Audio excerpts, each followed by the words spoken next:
looks like two dicks. Yeah. Two dicks. Yeah. Two dicks. Yeah. Oh, nice to see you. How you been, Shane? I'm good. I'm good. So have you had a chance to have a look at the books for the government? Financial books.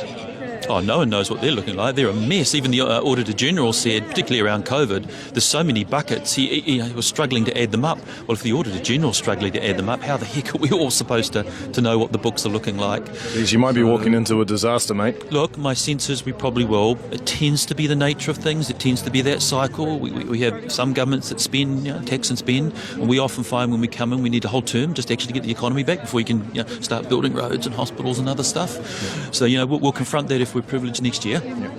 We'll confront that, but, from this distance, it looks troubling.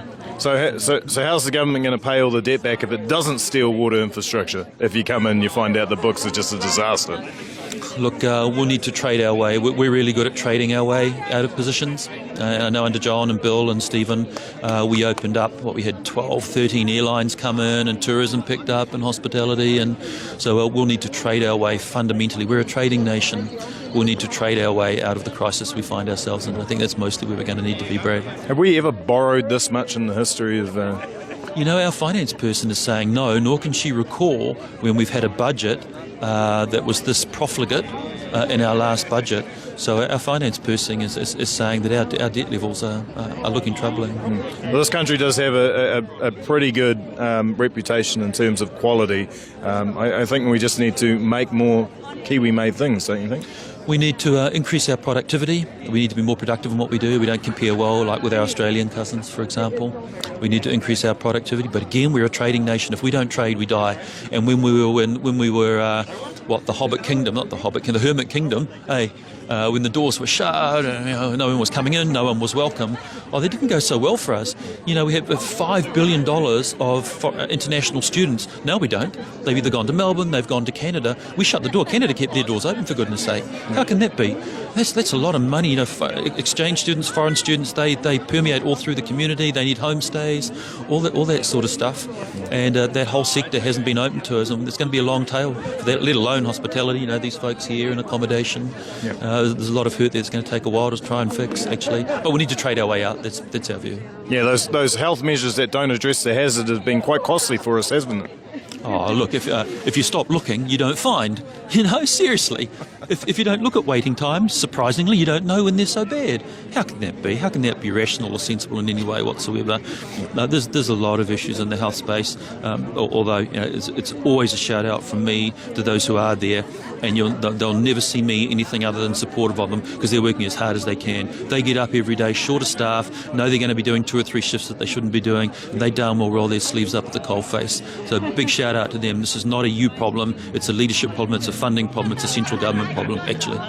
We've been hearing reports of staff shortages in our health industry all around.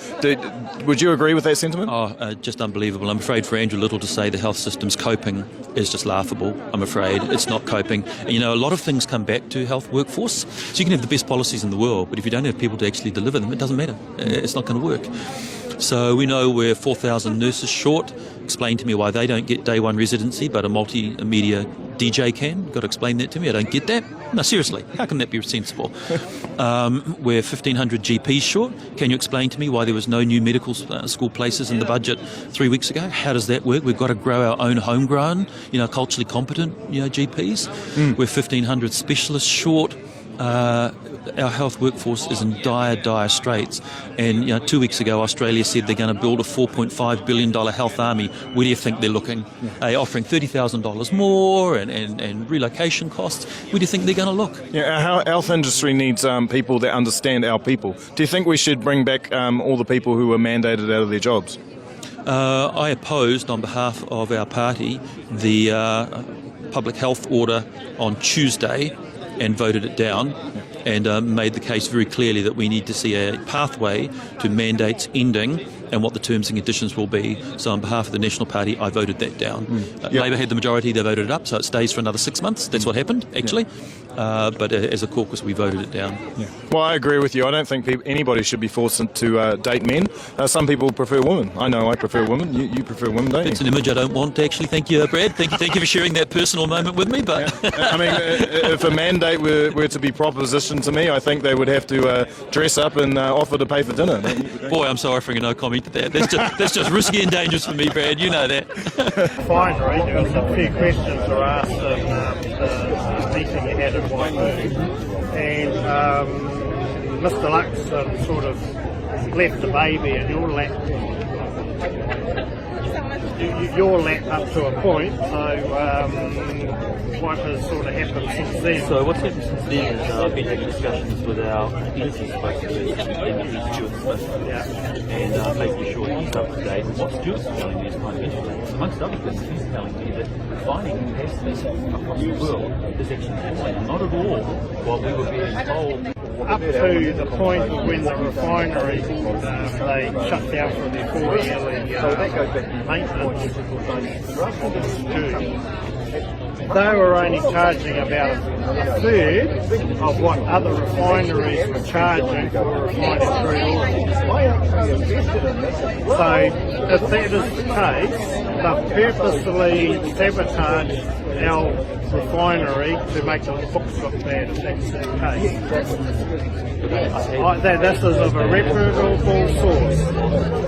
So what I heard was that the first shift didn't have enough stabilisers. Yeah, well, it was all what it was jet fuel, and it was full of shit. There was we've got all of the tracking evidence of that particular ship, and it was all sat in one of the tanks on the farm to wait for the tracks to set out, so they could put it down the pipe. I heard it didn't have enough stabilisers. Well, if it didn't have enough stabiliser, they couldn't modify it anyway because the refinery was shut down. So it's a lie. Responsibility at the end of the day is maintaining an economical fuel supply to the economy of this country. And if this has been if this is the case with them not charging the full rate for processing crude oil, there should be criminal charges should be coming forth to this corporation, because the people that funded this facility has been us, the taxpayers, because every time there's been a